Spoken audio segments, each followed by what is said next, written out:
vamos a hablar de una enfermedad que no se habla mucho.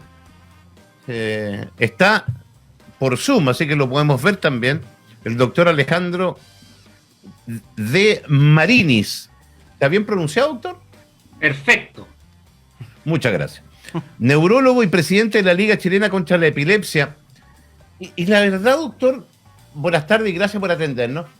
Porque es bien poco lo que se habla de la epilepsia. Sí. Creemos conocer mucho de la epilepsia. Yo creo que conocemos muy poco.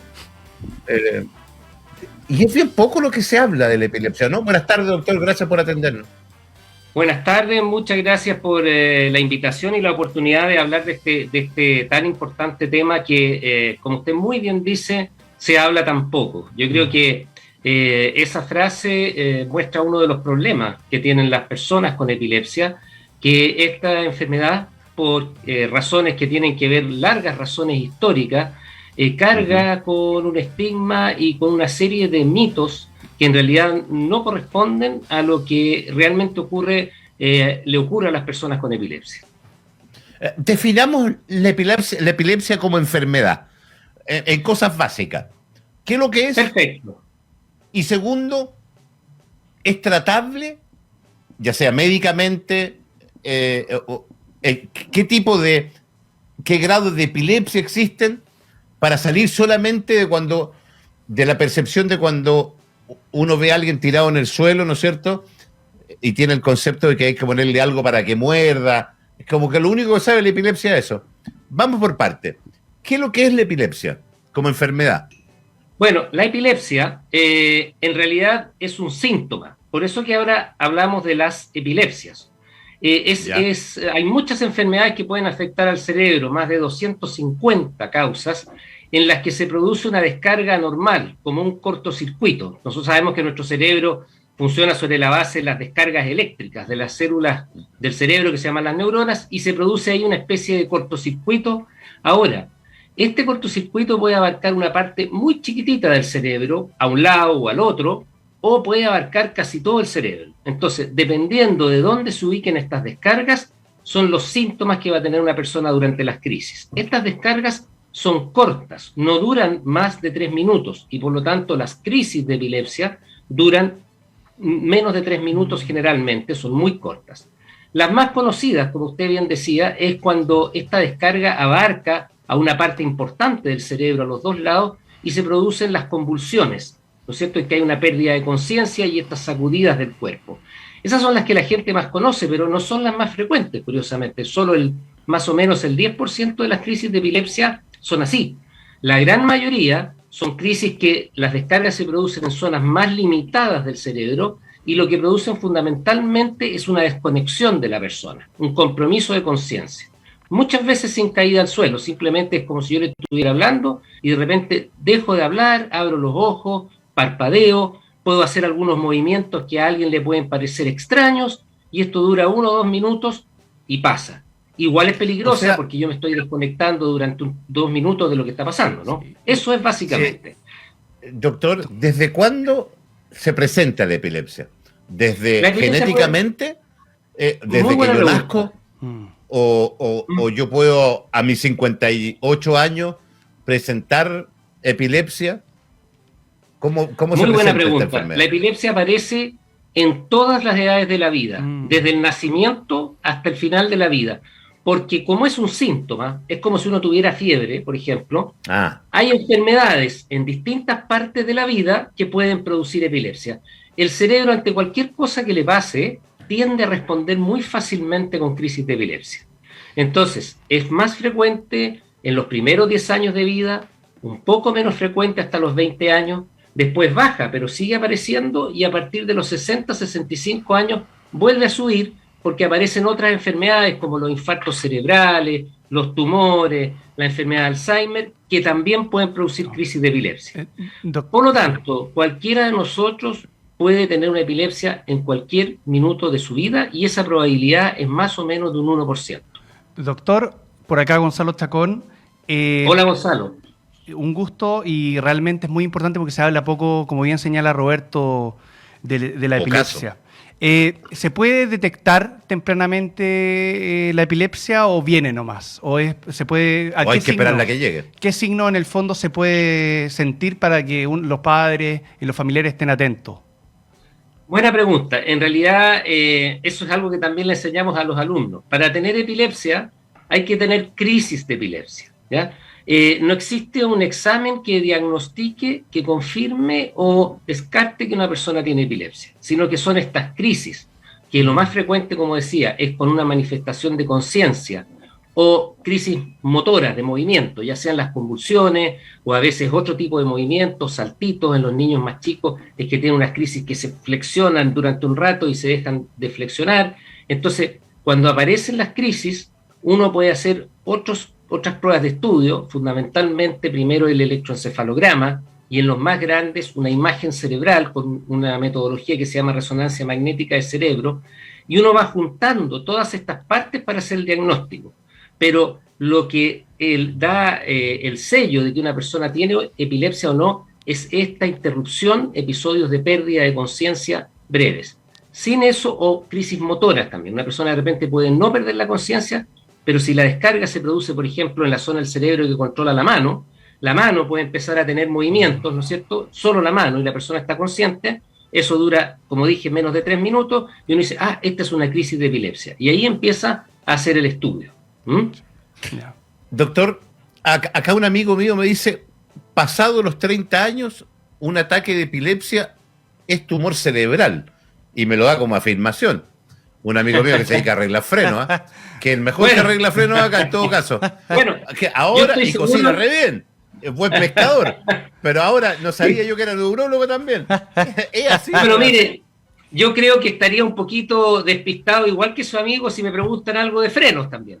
Pero en la parte claro, pero en realidad, como le decía, la verdad es que las causas de epilepsia son múltiples a lo largo de la vida. Y, por ejemplo, desafortunadamente los tumores pueden aparecer en cualquier época de la vida y, por lo tanto, una epilepsia puede partir como la manifestación de un tumor en cualquier época de la vida. Es más frecuente que eso ocurra en un adulto, pero la verdad es que las causas de epilepsia son múltiples y la causa más frecuente son malformaciones del desarrollo de la corteza cerebral que no son graves por sí mismas y que muchas personas incluso tienen, ¿ya? Y que, sin embargo, algunas de ellas, por razones que no sabemos bien, producen crisis de epilepsia. Y entonces ahí se estudian y se mira, esta es la causa. Y a veces también esas malformaciones pueden ser microscópicas, de tal manera que uno hace una resonancia magnética y en la mitad de las personas que uno va a ver el cerebro se ve normal, porque la alteración es microscópica.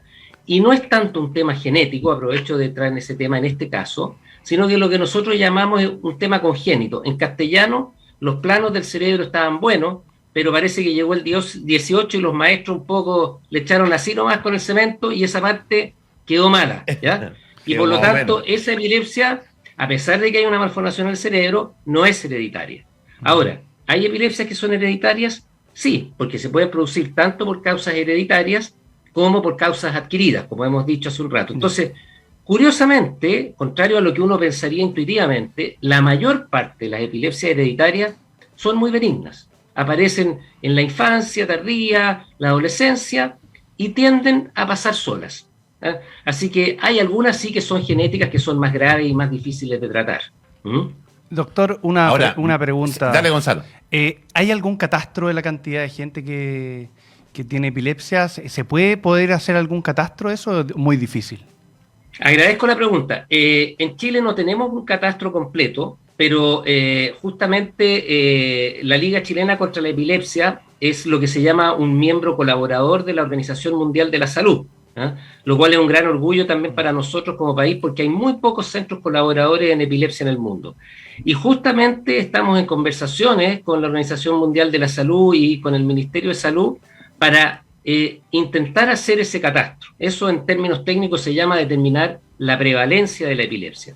Sin embargo, en general, se ha visto en todo el mundo que aproximadamente entre un 1 a 2% de la población tiene epilepsia. Yo creo que ahí la pregunta va de cuajo, como dicen. ¿Qué es la Liga Chilena contra la epilepsia? Bueno, para que la gente lo entienda.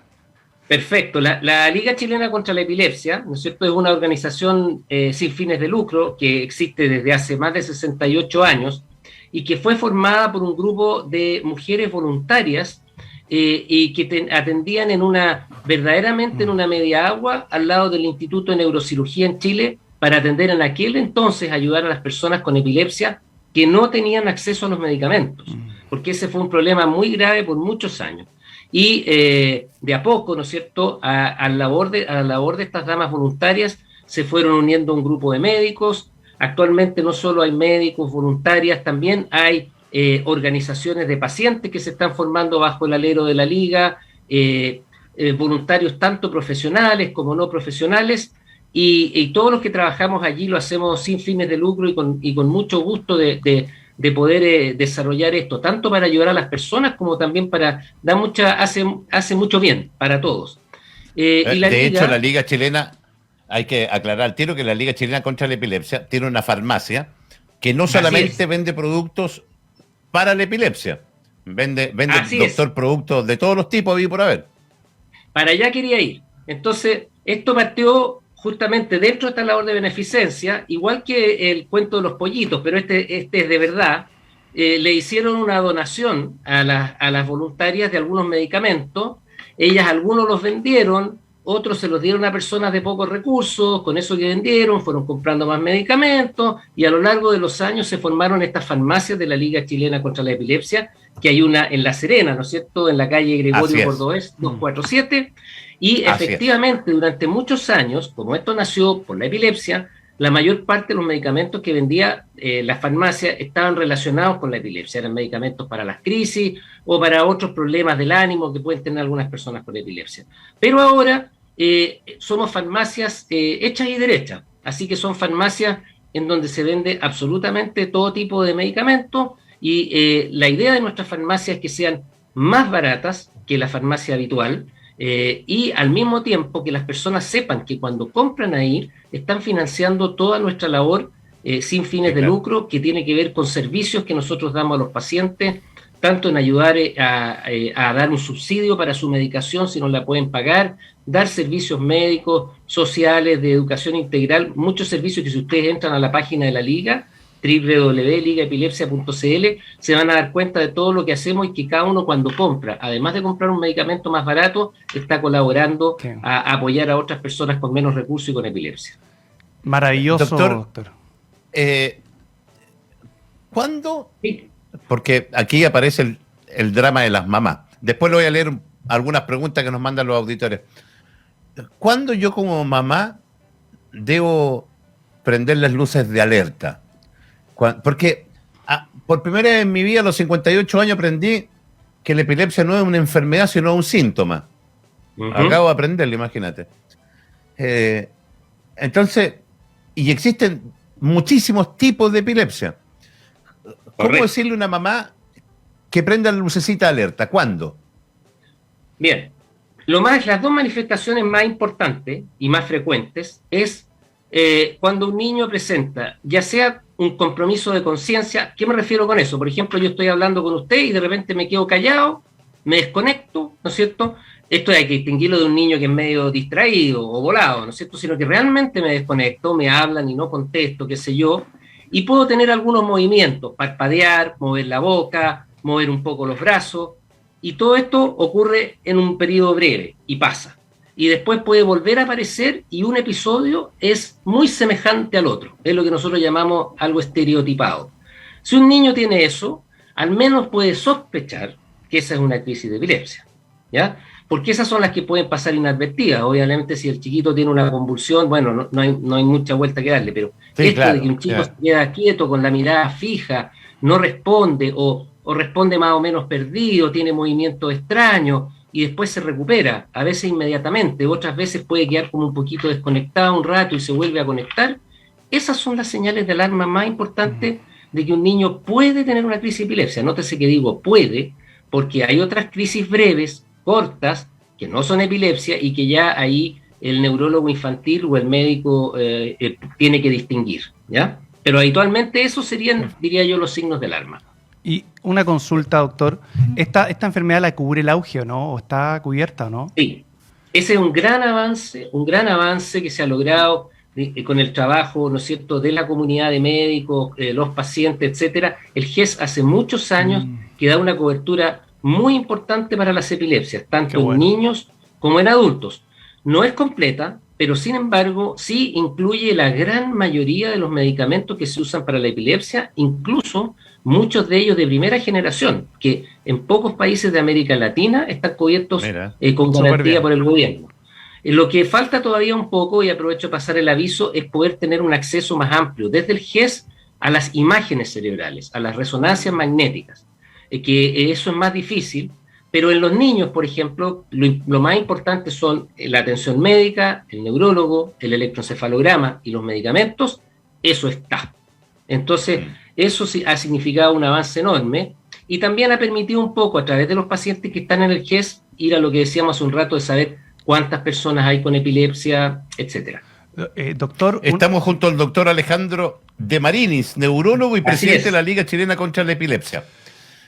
Doctor, a ver, le voy a leer un par de aquí de preguntas, tengo muchas, pero voy a tratar de seleccionarlas. Hola, mi esposo le dan unas crisis de ausencia que le comenzó a los 60 años. Él queda con los ojos abiertos y obedece lo que uno le mande. Y después de un rato reacciona y dice que pasó. ¿Podrá ser una síndrome de epilepsia? Podría ser una epilepsia, podría. Y en esto quiero recalcar, porque a veces es muy fácil darse cuenta para una persona experta si una persona tiene o no una crisis de epilepsia. Pero incluso para los muy expertos a veces puede ser difícil. Por lo tanto, ahí hay que tener la sospecha. Ahora, si apareció a esa edad, es poco probable que sea hereditaria. Más bien uno tiende a pensar que puede haber alguna causa. En todo caso, muchas de las causas de epilepsia, la verdad que si no provocaran crisis de epilepsia, no serían un gran problema. Doctor, yo una consulta rápida. Para que los auditores más o menos sepan qué hacer. ¿Qué pasa si a una persona le viene un ataque de epilepsia? ¿Cuáles son las recomendaciones? Muy buena pregunta. Y ahí me voy a, como usted inició el programa, Roberto, que habló de poner algo en la boca. Por ningún motivo. Lo primero que le diría, no se le ocurra ponerle nada en la boca a nadie. Es peligroso, puede ahogarse el paciente, puede dañar al paciente o se puede dañar incluso la persona que está tratando de ayudarlo si es que tiene una convulsión. En realidad es muy simple lo que hay que hacer. Lo que hay que hacer es cuidar que el paciente no se dañe, si se va a caer, que no se golpee, qué sé yo, y tratar de tocarlo lo menos posible, estar al lado de él, esperar que pase la crisis, la convulsión y ponerlo de costado en una posición cómoda con una almohada y dejarlo tranquilo y ver que cuando se vaya recuperando de a poco, irle hablando, saber cómo se va recuperando, etcétera. Eso es todo lo que hay que hacer, ¿ya? Los pacientes a veces al final de la crisis se pueden poner un poco morados porque no respiran bien, pero eso no quiere decir que se van a ahogar, simplemente hay que dejarlos de costado y se les va a quitar. No hay que intervenirlo. Si usted es un paciente, por ejemplo, después de una crisis, que tiene este periodo en que está un poco perdido, confuso, usted lo trata de retener o agarrar o qué sé yo, ahí se puede, él, como está confundido, puede agitarse y qué sé yo, pero eso es porque uno está tratando de controlarlo o lo está tomando, lo está sujetando. Si uno lo deja tranquilo, está con él, no pasa nada. Eso es todo lo que hay que hacer. Ahora, un paciente, si se toman los medicamentos cuando corresponda, y el que corresponda, ¿no tendría este tipo de ataques? Ojalá fuera así, Roberto. El tema es el siguiente.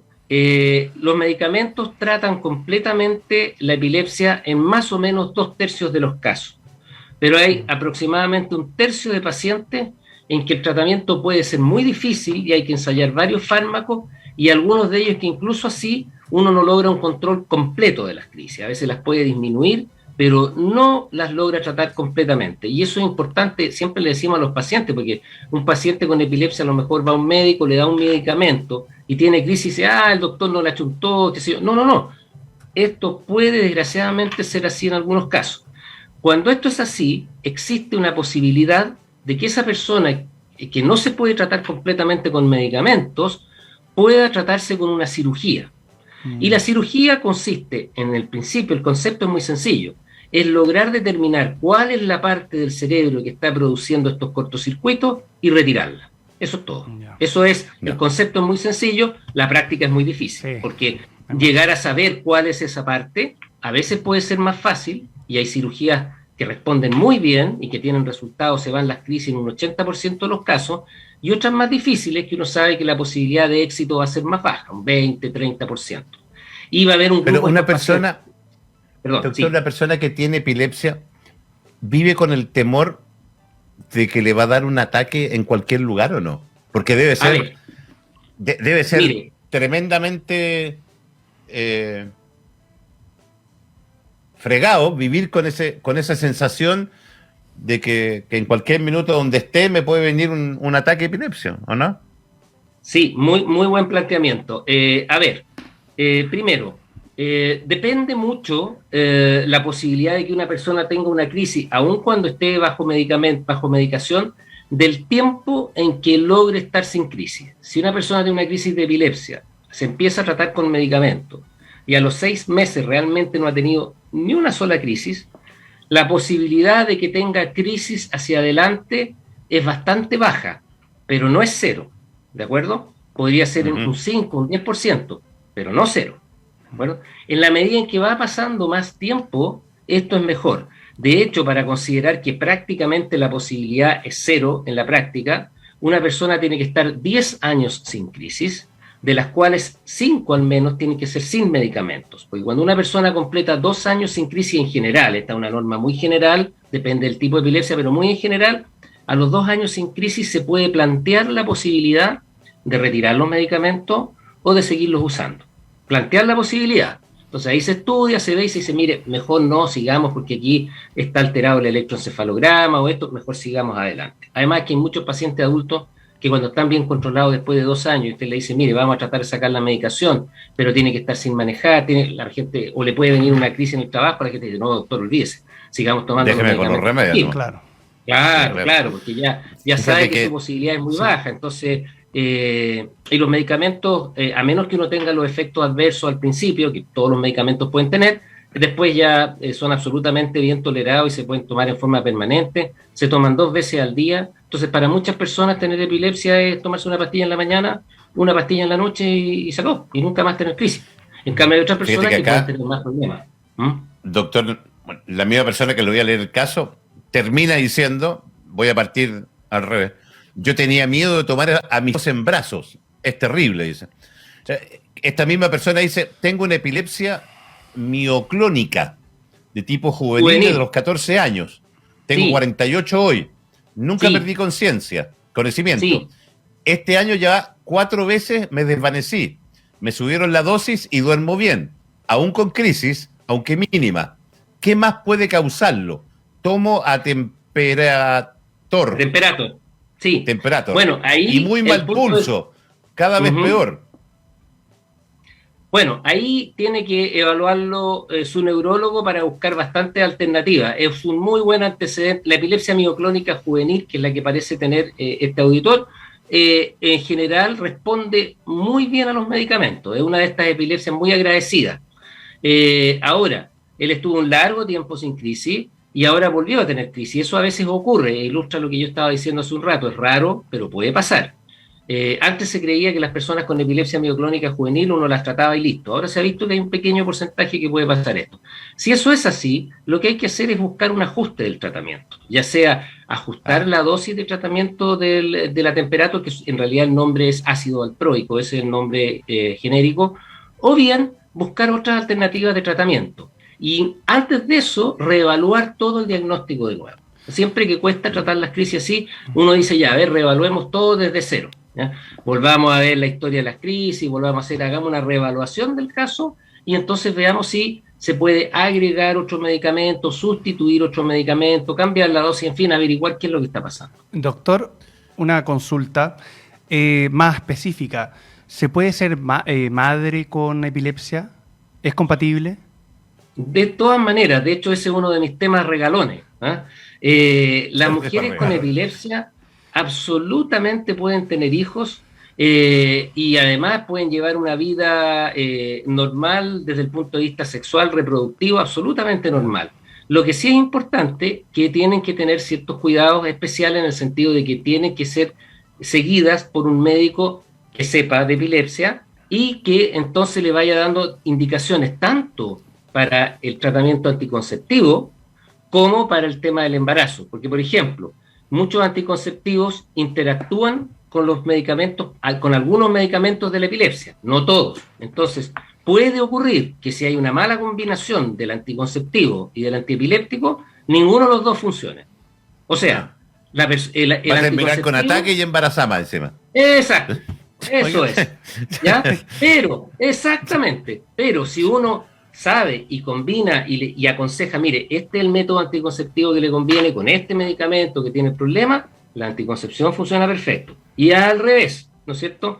El embarazo, cualquier mujer que se embaraza tiene un riesgo de 1 a 2% más o menos de que su hijo tenga alguna malformación que nosotros los médicos fríamente llamamos menor. Les decimos menores porque tienen solución o porque no amenazan la vida. Pero, por ejemplo, como un labio leporino, por ejemplo. Pero obviamente que para una mamá eso es una cosa muy seria y se entiende. Pero no son malformaciones que amenacen la vida o la posibilidad de hacer una vida normal. Entonces, eso ocurre habitualmente. O sea, como yo a veces converso con las pacientes y le digo, mire, el embarazo es un negocio peligroso, siempre, porque tiene la posibilidad de que le pase esto. No tiene riesgo. Si toma un medicamento para la epilepsia y tiene sus crisis controladas, esa posibilidad se eleva a un 4, un 5%, no más que eso. Entonces, la verdad que no me ha tocado nunca ver a una mujer que por esa diferencia deje de embarazarse, ¿no es cierto? Claro, y normalmente los hijos no hay problema, hay que seguirla durante el embarazo, porque por ejemplo hay algunos medicamentos para la epilepsia que hacia el final del embarazo empieza a caer su nivel en la sangre y uno tiene que estar atento para dar ahí un poquito más hacia el final del embarazo. Requiere un control mayor. Requiere un control mayor, exactamente, pero una mujer con epilepsia puede llevar su vida absolutamente normal y su hijo normalmente. Y la posibilidad de que sus hijos tengan epilepsia es baja también. Aún en los casos que tienen más contenido hereditario, no llega ni al 10%. Tengo dos preguntas relacionadas al sueño. Sí. Uno dice, hola, buenas tardes, don Roberto, consulta a una persona que sufre parálisis del sueño. ¿Tiene probabilidad de epilepsia? Y la otra dice, ¿los saltos involuntarios al dormir en la noche son normales? Mi esposo presenta saltos frecuentes al último tiempo y me llama la atención, principalmente del brazo. ¿Qué pasa cuando uno está durmiendo? ¿Se pueden presentar ataques de epilepsia? Separemos. Antes de ir a las preguntas, hay una relación entre el sueño y algunos tipos de epilepsia bastante claras. O sea, hay epilepsias que vienen únicamente durante el sueño.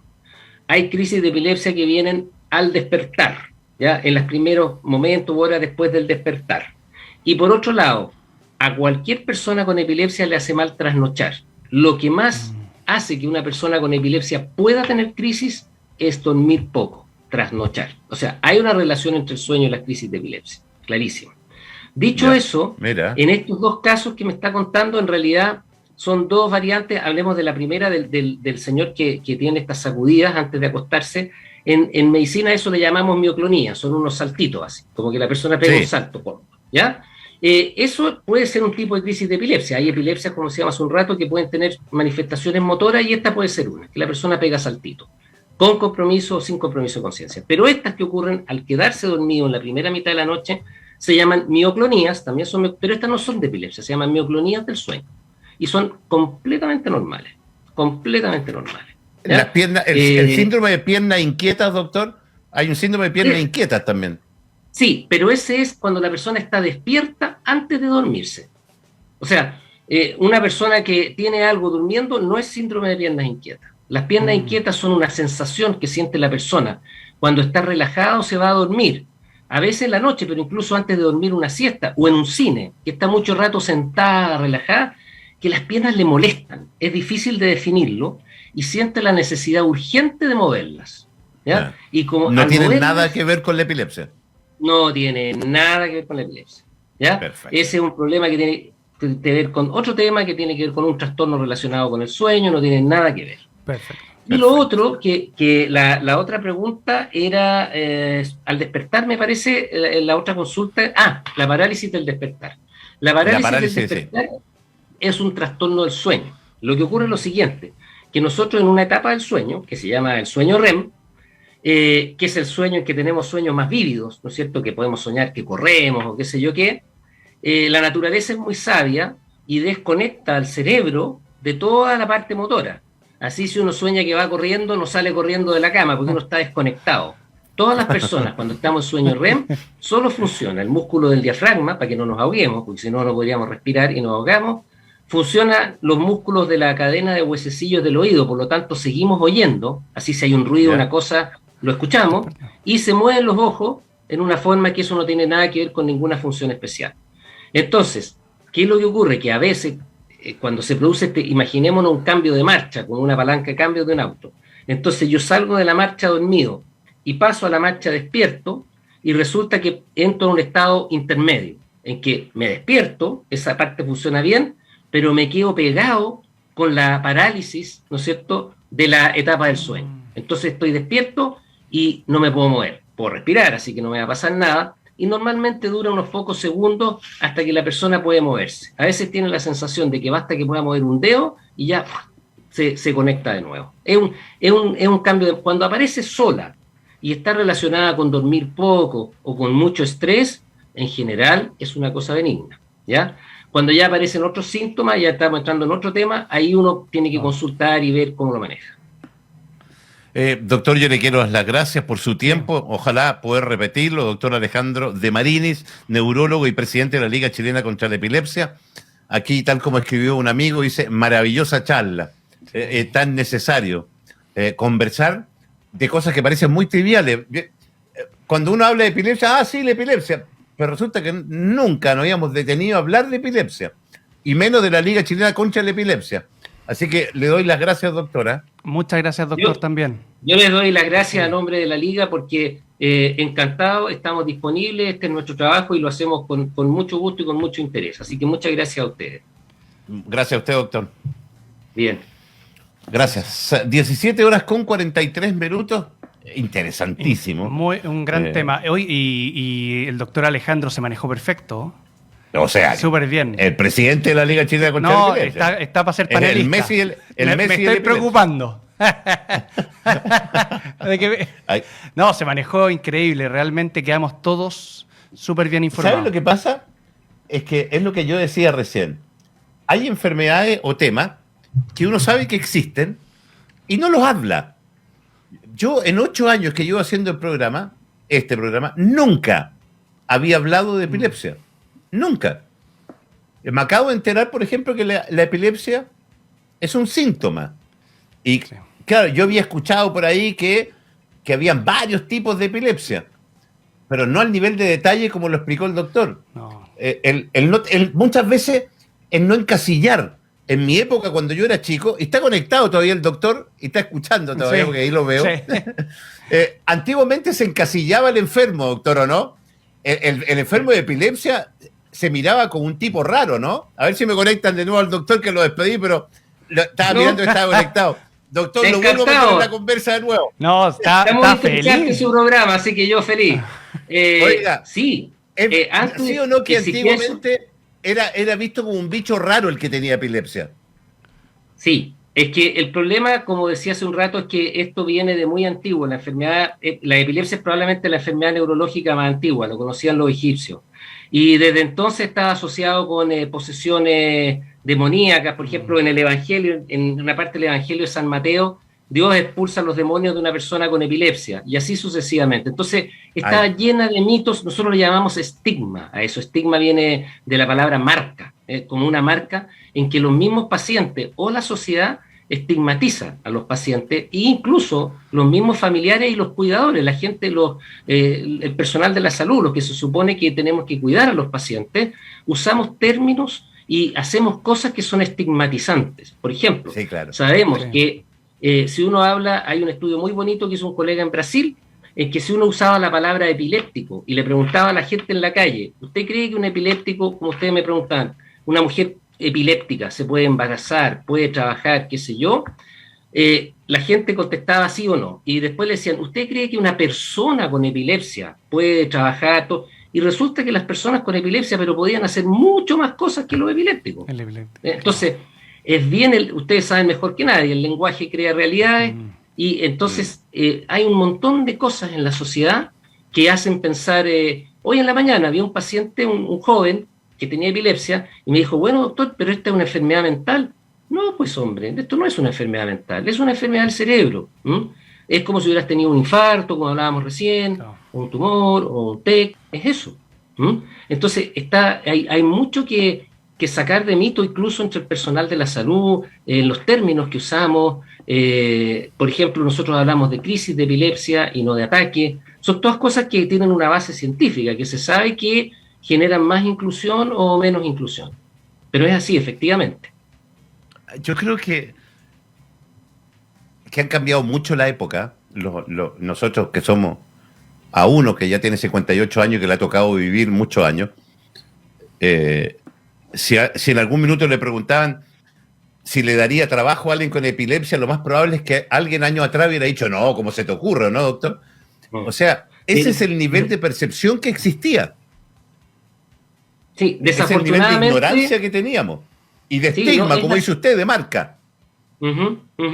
Desgraciadamente es así, y ojalá hubiera desaparecido completamente. Ciertamente eso ha mejorado, pero todavía, desgraciadamente, nos toca ver pacientes que incluso tienen un trabajo por año, lo desempeñan muy bien y tienen una crisis de epilepsia completamente tratable, y sin embargo los empleadores a veces desafortunadamente o los desvinculan o están esperando la oportunidad para desvincularlo. Es al revés también, hay que decirlo. Hemos visto también gente extraordinaria que incluye a las personas es más, contrata a personas con epilepsia y dentro de su actividad, y se desempeñan perfectamente bien. Yo tengo colegas muy especializados en otras áreas, ¿no? En áreas tan diversas como la oncología y otras, que son personas que tienen epilepsia y que funcionan con sus medicamentos perfectamente bien en las áreas más increíbles. Así que eso es puro estigma, pero es un largo camino. Por eso les agradezco tantísimo a ustedes la oportunidad de poder aclarar esto y educar lo más que se pueda.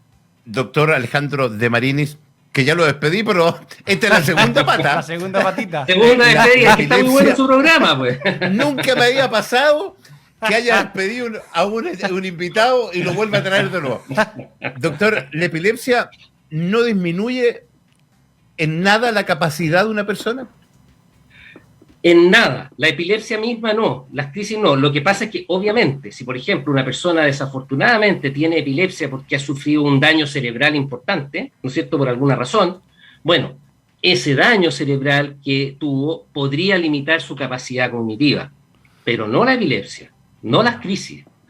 Lo mismo que los medicamentos, tampoco, ¿de acuerdo? Entonces, eso también es importante. Ahí entran todos los tipos distintos de epilepsia.